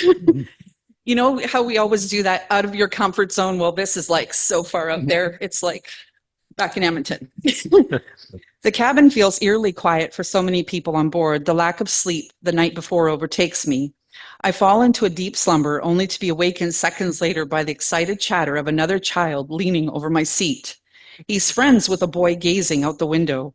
I mustered the courage to glance in their direction, ensuring not to intrude, since the boy at the window rejected my attempts at an early introduction. I shift in my chair, maneuvering my entire body to eke out a fleeting glimpse of majestic peaks rising into the cloud bank, with a light dusting of snow adorning their crowns. However, my flight is bound for home, and longing tears my heart. I want to stay in the mountains forever. Not in the mountains, with them. They are my family. Another hour passes until the pilot's voice leaks through the speakers, indicating we're circling our destination. The weight of the return settles heavily across my shoulders, and I resign myself to the homecoming as a burden I must bear. I look forward to seeing my mom for the first time since departing. Examining this memory, I can't recall her picking me up. I scrape to remember if this is the time she's been committed to the mental hospital, or the one where I'm subjected to verbal abuse by my father and his mother. Our caregivers referred to this as parenting, and they still viciously defend it as such. Dysfunction doesn't know it's dysfunctional until it's taught differently. Many of their actions have caused me to be a better parent because I purposely chose not to be like them. Months pass and new memories surface. Mom cooks a pizza she made from scratch. She prepares and kneads the dough, generously spreads the sauce, and carefully places the cheese.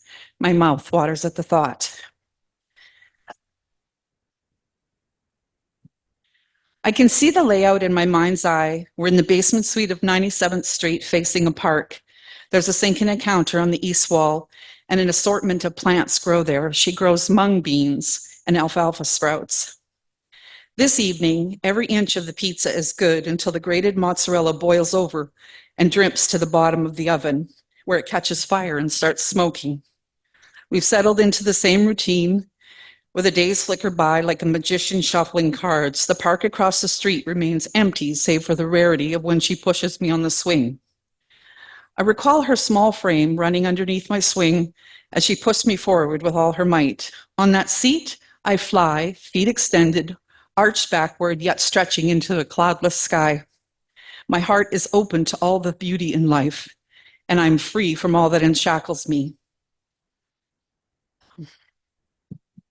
I tried to travel to the old apartment via Google the other day, but just like in the past, I could only travel so far down a given roadway. The tree I loved has been severed into a broken stump. It feels like a fitting symbol of many things in my childhood.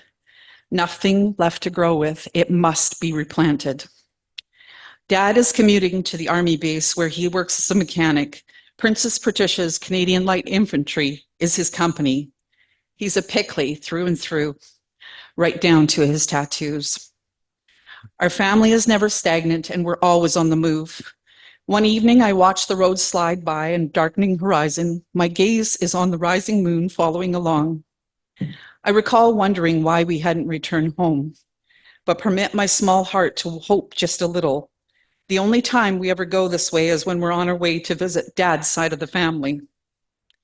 I'm eager to see them and wondering if my grandparents' dogs, Chico and the large white husky and Poopsie, a fox-collared red mix, are missing me as much as I miss them. My heart constricts to think of them. We pass the turnoff with the large grain elevators emblazoned with Bashaw, once a staple of all Canadian prairie towns. I sit up in earnest as we don't skip more familiar roads. It cannot be Grandpa Herbert's or Grandma Ruth's farm. There is only one place this stretch of highway leads to, and I can barely contain my joy.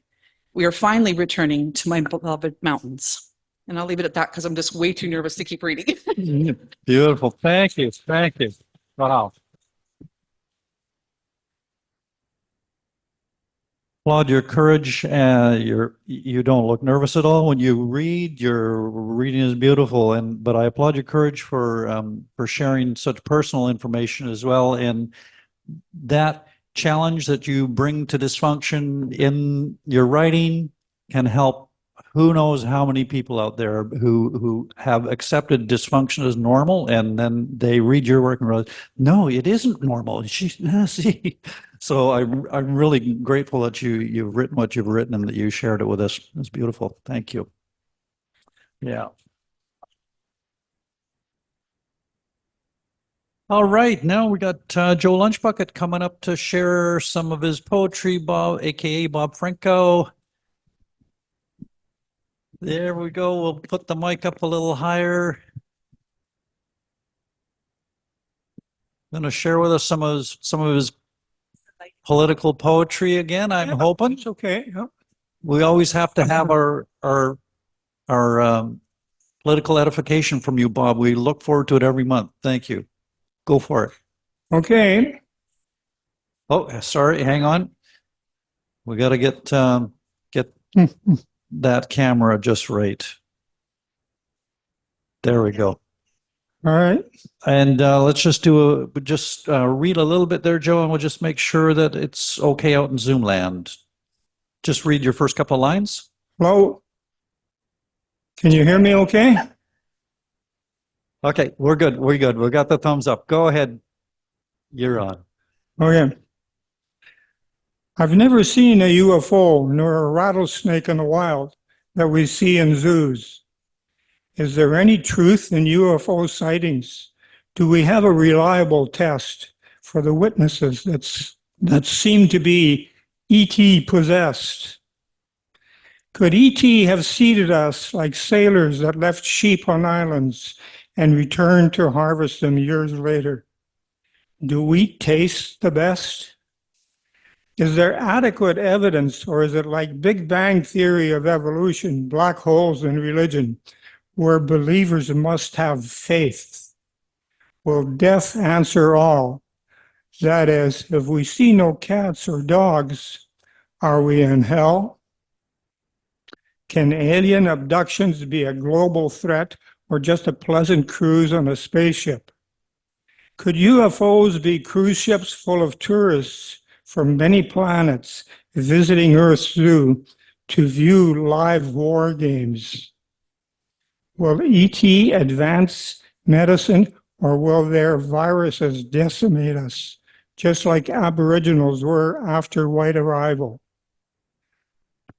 Missionaries offered salvation and common language of communication.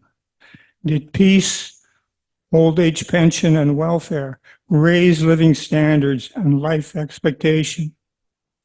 Did Hawaii accept Christianity when they had gods of their own because their king wanted guns to subjugate tribes and ascend Hawaii's throne? Will ET missionaries offer yet another religion to save our souls and broker a lasting peace? Will we be better off than before? Will they invite us to join Federation of Peaceful Planets in Milky Way galaxy? Or are they on a planetary conquest mission to recruit the most practiced killers in U.S. war industry? Can Earth Aboriginals, divided by language and race, fend off ET technology? Will we be a body parts bank? Are they interbreeding with us to increase compatibility? Are my conclusions in the realm of possibility? Is it a tall tale that I tell? Am I snowing you to promote a book that I want to sell?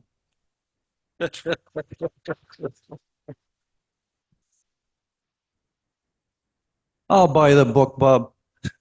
Thanks for sharing that. All right, I think all our open micers have been taken care of, except for me. So I'm going to pop up and just give you a short poem to wrap up with and send you on your way.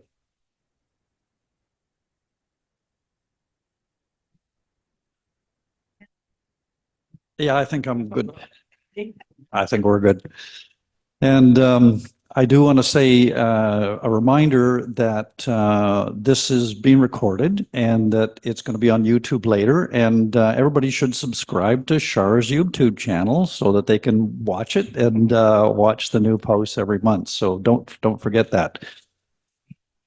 All right.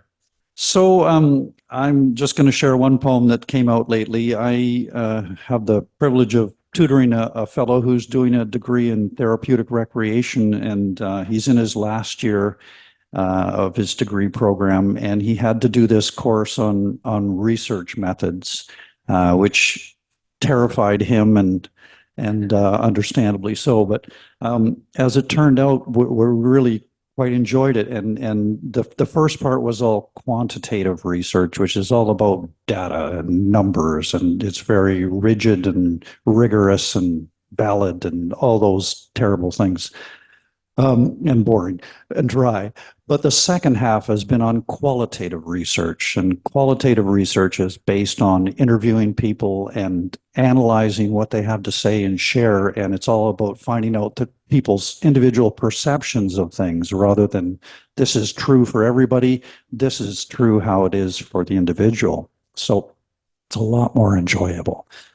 But anyway, I watched the lectures with him and we chat about it, and it just seemed to be so much a poem I had to put it into words. So here it goes. It's called Qualitative Research.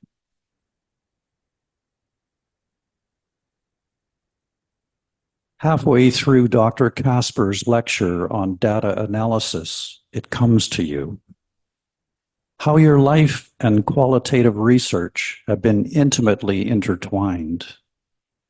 How even in childhood you sniffed the household air for key words. Mama, dada, good boy, bad boy. Coded the flashes of lightning or sunshine as they flickered across your parents' faces, then adjusted your methodology, developed your own text units. I do, can't want it. Constructivist to the core, you evolve your research as events unfold. The bright blood that leaps from your nose in the playground codes into an aversion to all people with red hair, like Billy Morant's, whose bony fist left your right septum slightly bent. The principal who scolded you in front of the whole school translates into a life spent bucking authority. As Dr. Casper says, a theme is a phrase, although sometimes a word is sufficient. The theme of pleasure begins with ice cream and graduates to the soap smell of Sarah, who shares the lab sink with you in science class, where you learn the reliability of quantitative data versus the unreliability of Sarah, who snubs you for Billy Morant. Dr. Casper was right. Qualitative research is messy, and the text units multiply and complicate. Esteem, fragility, dignity. That's where the deeper analysis begins, the decontextualization, the urge to write poetry, the struggle to hear what lives in the silence under the syllables, to speak about the unspoken in between the obvious themes, careers, partners, kids, the infidelities of finance and health. It all piles up like firewood in the fall, waiting to be recontextualized in the living room on a winter's night, where you sit sipping tea and ponder the limitations of feet that won't stay warm. Make peace with the inconsistencies in the data, the paradoxes, the anomalies, the inevitable bias, the results of kindness and cruelty, the never-ending need for more research. Thank you.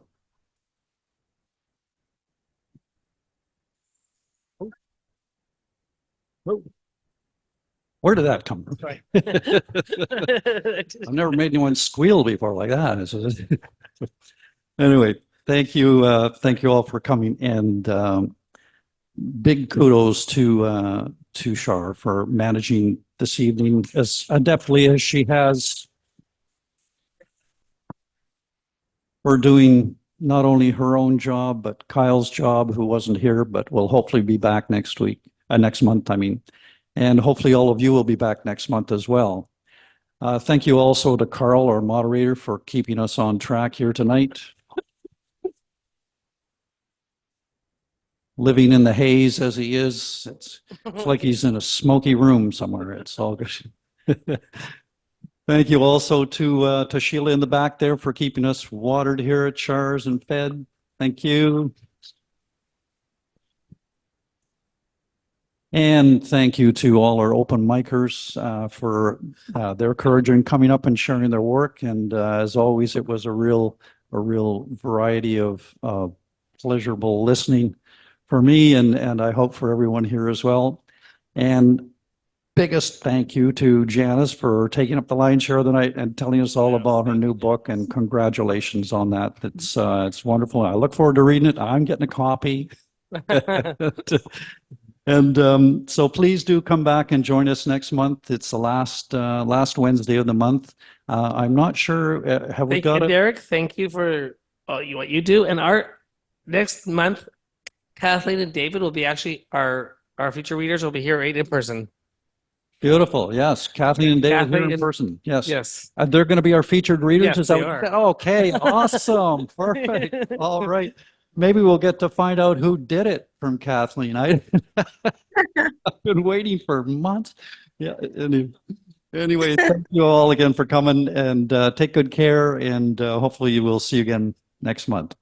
Bye-bye.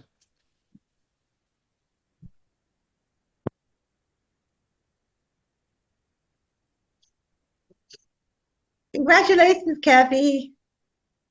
Oh, thank you. Thank you, Leslie. Are you going to send me the story? Yeah, it's supposed to be released on the 9th. The launch is the 9th of May. Well, do I have to wait until the 9th? What do you mean? I mean, the whole point is to sell the book. Can't wait.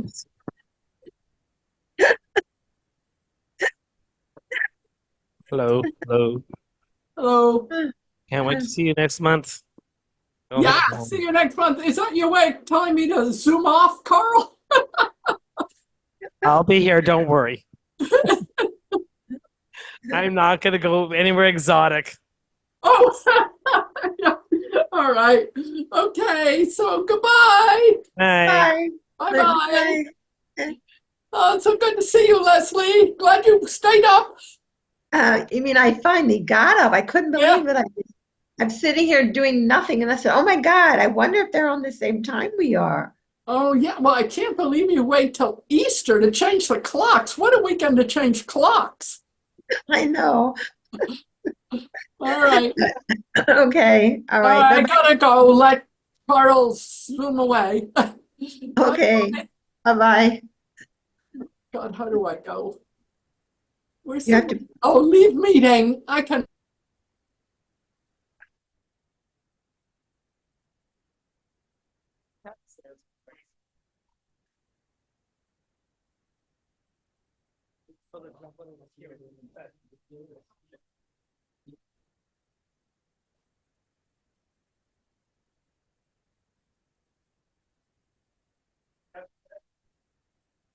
I'm exactly ready.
You got it now, right? Yeah, well, I can email her already too. Right to me. But maybe it's not.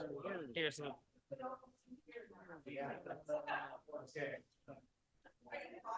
It may be up more. You gotta go up a little bit more. Okay. Does that look right to you? That was where it was misspelled. Didn't you do it again? I thought you did it again. No, I didn't do it again. But I can email. I have this, and when I go home, because I look, I'm writing it all. It's all one word. So it's all. Oh, yeah. Yeah. So I'll just read. I have this. Yeah, just do it off the flyer and you then. Yeah, well, that's what I was doing too. All good. This is the blue writing. It's all good. Thanks so much. I think I'm done. Thanks so much. Yeah, that was good. Yeah. And you never wear white socks. I don't even own white socks, so there's nothing to do with that. I don't know if somebody do own white socks. My dad. Okay, sure. That's good. Yeah, I mean,